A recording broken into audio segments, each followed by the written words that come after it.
Hi there. Hope you're having a lovely day so far. Well, the cold and flu season is just around the corner, which is usually a little more challenging for parents with young kids. But bear in mind the challenges that parents of twins have during this time. You know, the reality is that there is double the chances of catching a cold, a flu, or another tummy bug, with equally the same amount of chances that as soon as one of your twins has it, or so will the other.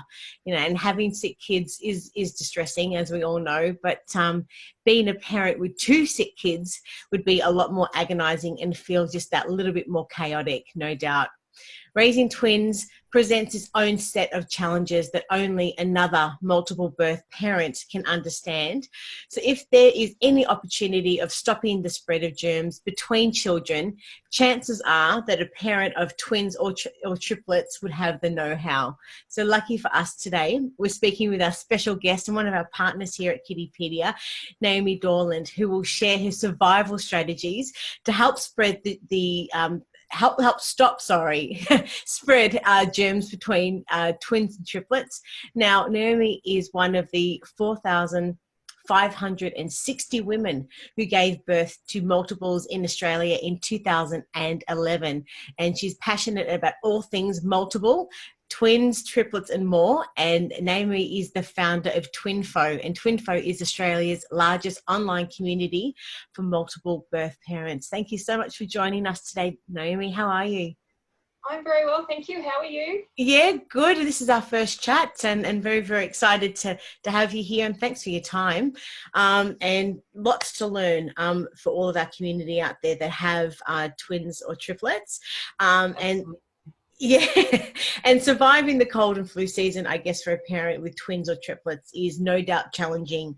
But, you know, we really want to know what's the real lowdown on this, and what was your personal experience when your twins were young? Yeah, look, it's tough.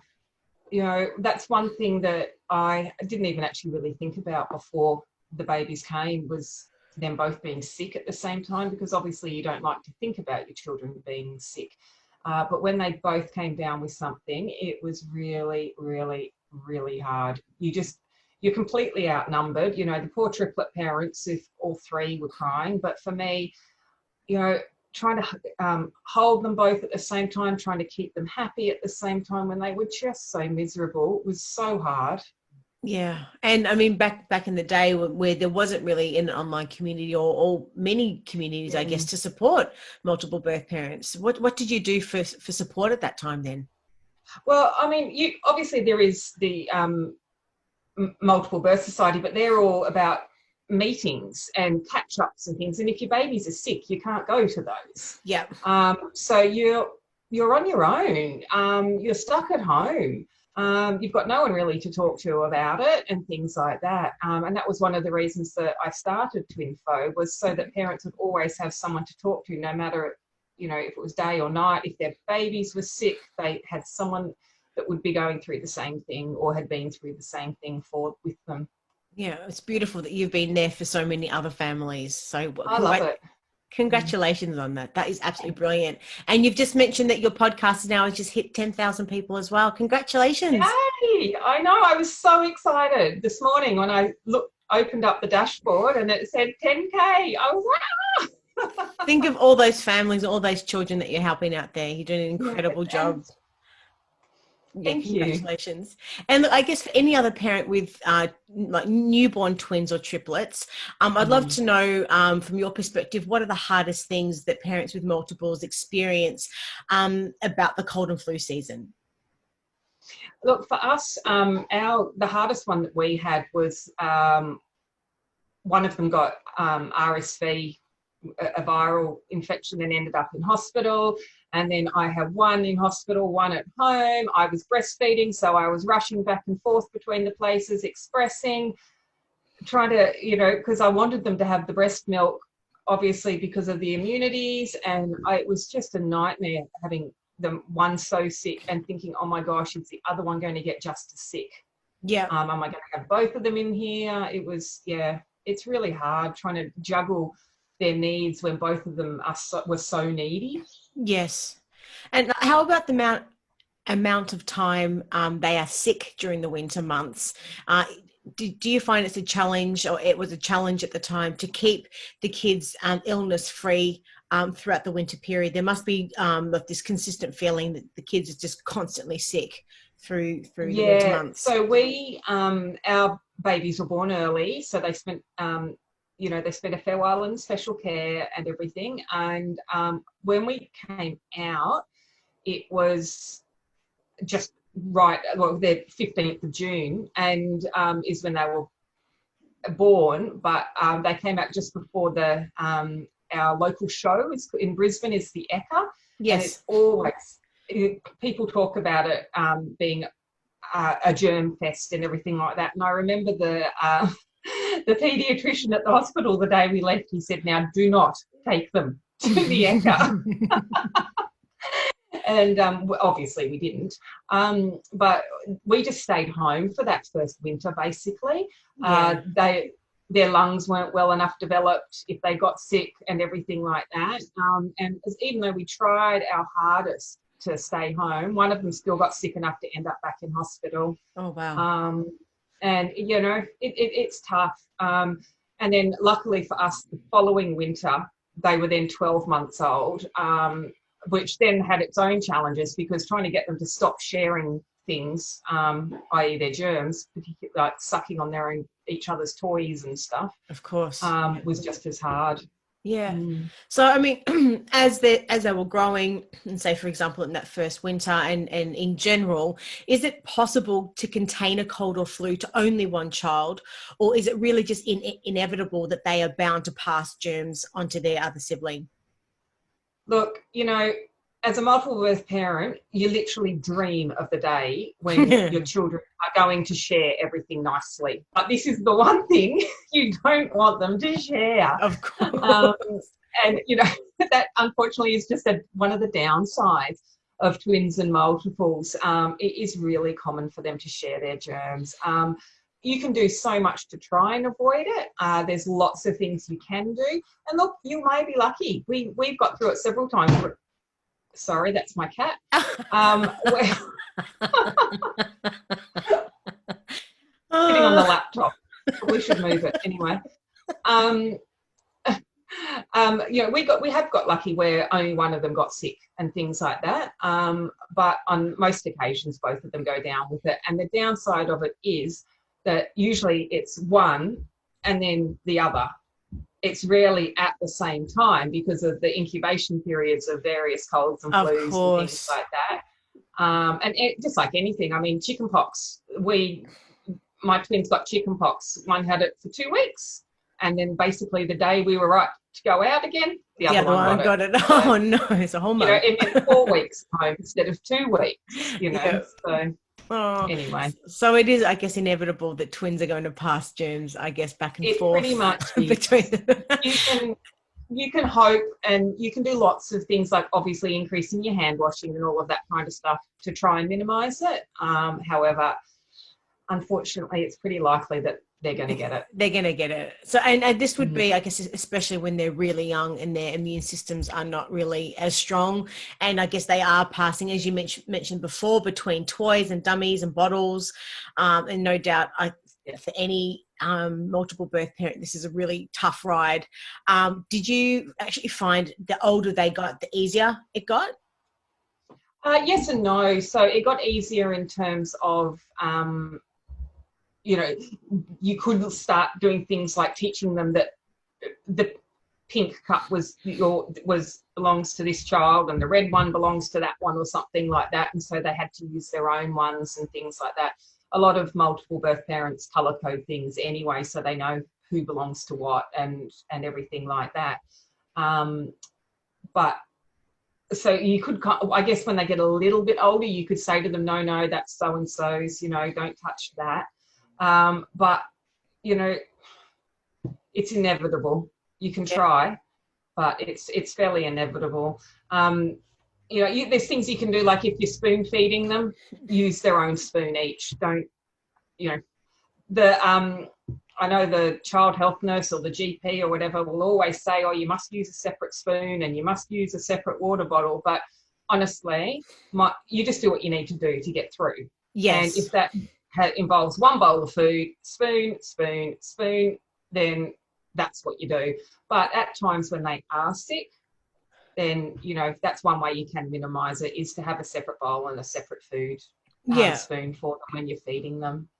Well, there's that age-old saying, prevention is better than a cure. What Yeah. items around the home would you suggest really need a daily wipe down and disinfectant to help spread help stop the spread of germs around the home? Is there anything in particular that Yeah. you think that is a Well, must I do? mean, there's a few things, like if they've got favourite toys and things like that, washing machines, you can put soft toys through washing machines. Yeah, yeah. Get some of that antibacterial canestin or whatever it is to put in the rinse. Put some essential oils in there and everything like that, and give those toys a bit of a wash. They could probably do with it anyway, let's be honest. And these days, a lot of dishwashers have a sanitisation setting. Yes. So you can put the hard plastic toys through the dishwasher in the evening and stuff. It's a really good time to maybe have a look around and minimise the toys that you've got out. So you can then keep that little bunch of toys clean. Yeah. So you're not having to clean the whole lot. So that's one tip. And I mean, then you just got to be careful with things like on the change table and wiping down the light switches and things like that you're touching. That you're dealing with one baby, then going straight on to change a nappy on a second baby or something like that. So if you wash your hands in between the nappy changes, then you're less likely to spread it between them, because I mean the parents are just as likely to spread it between each child as the child is themselves. That's just the thing then too, isn't it? So I mean, I guess disinfecting things around the home, like a remote control, and maybe say the fridge, absolutely. and maybe the kettle handle, or the things that I guess that we don't even realize, and door handles that we're constantly touching throughout the day to stop the spread between the parents as well. Would you recommend that as well? Absolutely. It's definitely worthwhile if you can. The other thing is you're just so exhausted. Having multiples is hard work. No doubt. And to be quite honest, the last thing you feel like doing when you're ready to you finally get them to sleep. It's like, now I'm going to start cleaning. Now I'm going to go and disinfect all the door handles. Yay! You can try, you really can, and it's great to have those healthy practices in your house, but honestly you've just got to get through the day sometimes. What about Glen 20? I'd personally love to say, go ahead, disinfect your house and stuff like that, but it's just sometimes not feasible with a couple of little kids when you're so tired, and you've got children rolling around on the floor, and great, try and steam mop the floor when you can and things like that. But it's tough. Yeah, just get at the Glen 20 and just spray everything. That can sort of help maybe on the nights when you're even more exhausted than normal. Just spray everything. Now, we published your article titled 5 Ways to Stop Twins and Multiples Sharing Germs. Now, for someone who hasn't read the article yet, can you please give us an overview, what it's about, and just tell us what inspired you to write it?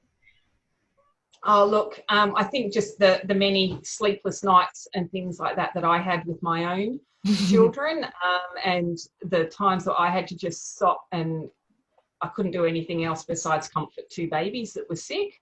I was like, right, what can I do that can possibly help people not end up in this situation? I mean, invariably it is inevitable, just because with so many germ-based diseases, they're contagious before the symptoms show up. Mm-hmm. So keeping everyone healthy isn't easy, but there's a few things we can do to try and help for it. And that was the reason behind writing the article, was just to give some people some tips that they hadn't thought about.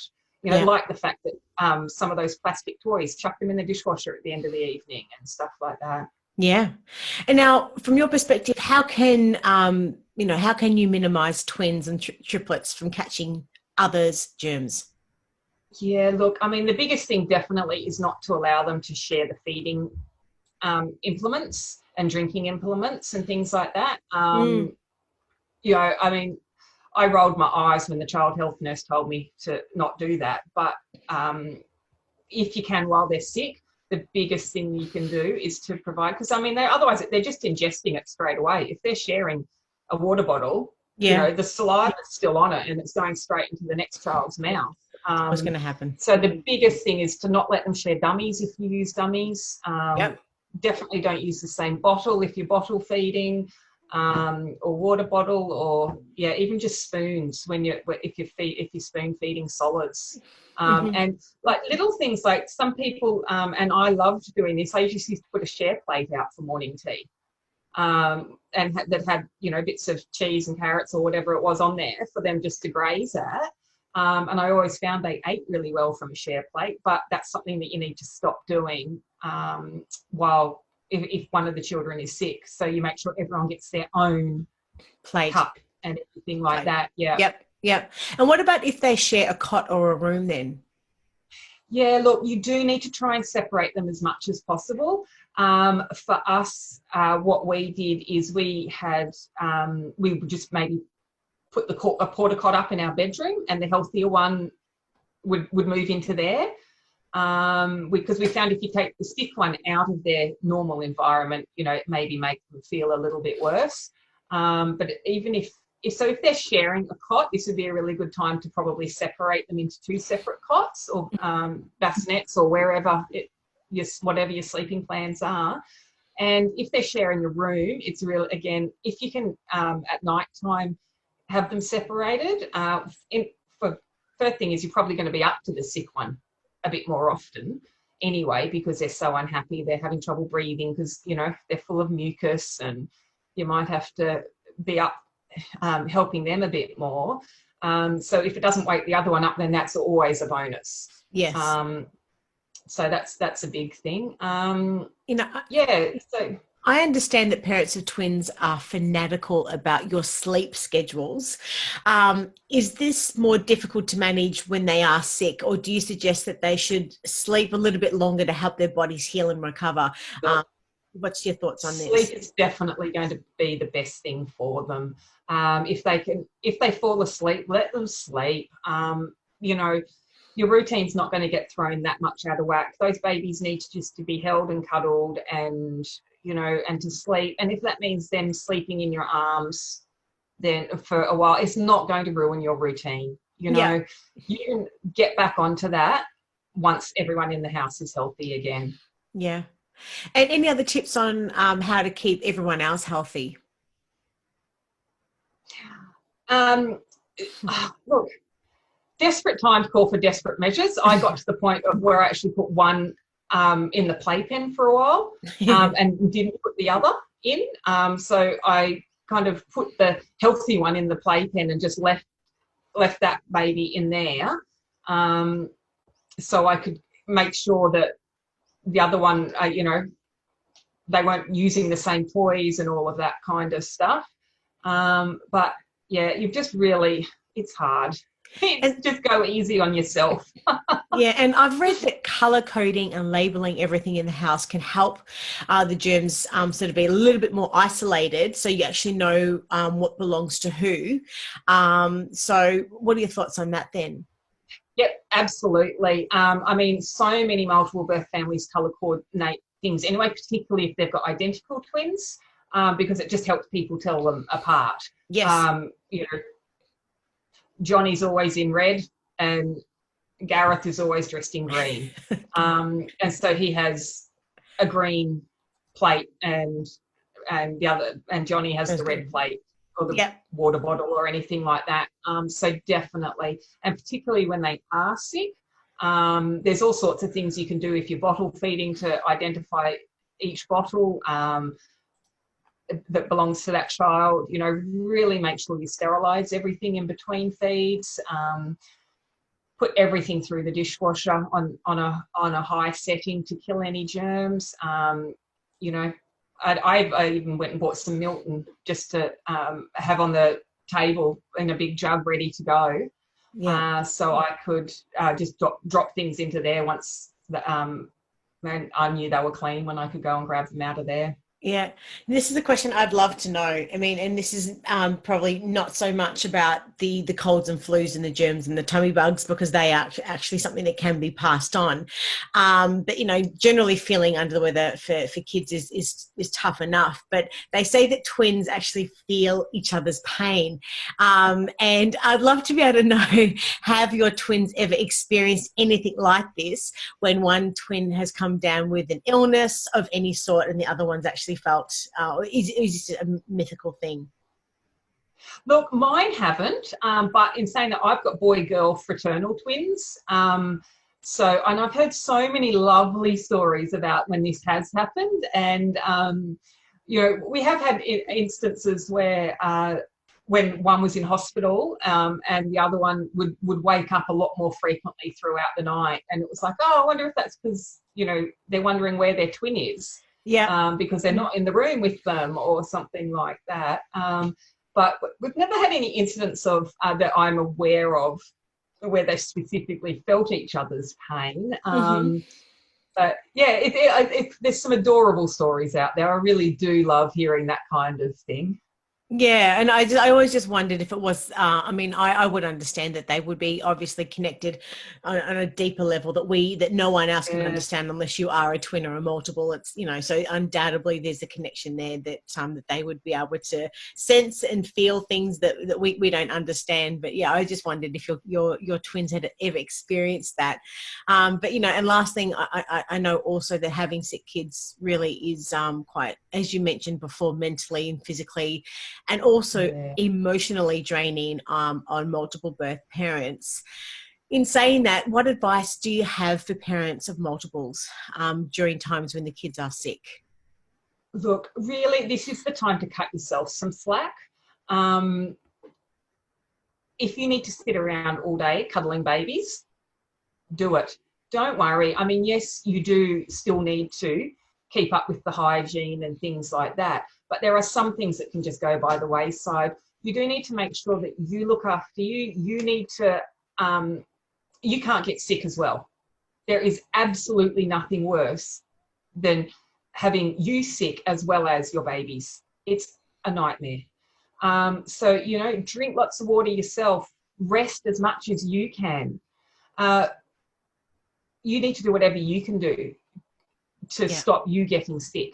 So you still need to eat healthily and everything like that. But honestly, other things can just wait. You need to try and stop giving your little babies hugs and kisses, even though you need to hold them to keep them up. You know, like, don't let their saliva, you know, your saliva and everything. You've just got to be so careful. But really cut yourself some slack. Go easy on yourself. You know, if the babies are young enough, it's not going to be a problem. It's time for you just to sit up on the couch, put some Netflix on and cuddle those babies and let your body stay healthy. And the last question I have, does it get easier the older they get? Look, I'd like to say yes, because that's what kept me going. Through those hard early years. Definitely the newborn phase is difficult. It's the lack of sleep, you know, it's just, that's the killer. Yeah. It just changes all the time. You know, suddenly you're 2 years old and you can't go to the park by yourself because you physically can't keep two children safe because they're running in different directions and things like that. So every age group, it does get slightly easier in some ways, but then there's obviously some other curveballs that get thrown your way. We're in a really good age at the moment. Ours are 8, so they're really helpful around the house. You can negotiate with them, you can explain why things need to be done and everything like that. But I can tell you one thing, I'm dreading the teenage years already. Oh, well, it's just around the corner too. The kids grow so fast. I know. Well, look, you've given us some really insightful and helpful information and tips during the chat today, which we're so grateful for. If you were to summarise everything, I guess, for any multiple birth parent listening, how would you summarise your top tips just from the chat today? Look, honestly, the biggest one is not to let them share drinking and feeding implements. Separate them as much as possible. increase that hand washing as much as you can. Clean the toys that they're using daily, and look after you. Yeah. Wonderful. Look, and we'll have a link to your article in the introduction paragraph. If any multiple birth parent wants to find you online, whereabouts can they find you? Yeah, so they can head to our Facebook page, Twinfo, Twinfo Australia. But we're also, there's the Parents of Multiples group, which is a huge online community, and everyone that's in there knows how it really is. And if you just need to hop on and have a, oh my gosh, they're both sick, I'm pulling my hair out moment, there will be someone there who will be readily sympathetic, may have some other tips that you hadn't thought of, and have some suggestions, and basically just give you a virtual hug. That's the beauty of the online community. There's always someone around out there that is going through something similar, or something that, you know, to share your stories and help each other out. Absolutely. Well, thank you so much for your time today, and I can't wait to have a chat with you again soon. Take care and give my love to the kids. Thank you. Bye. All right, bye.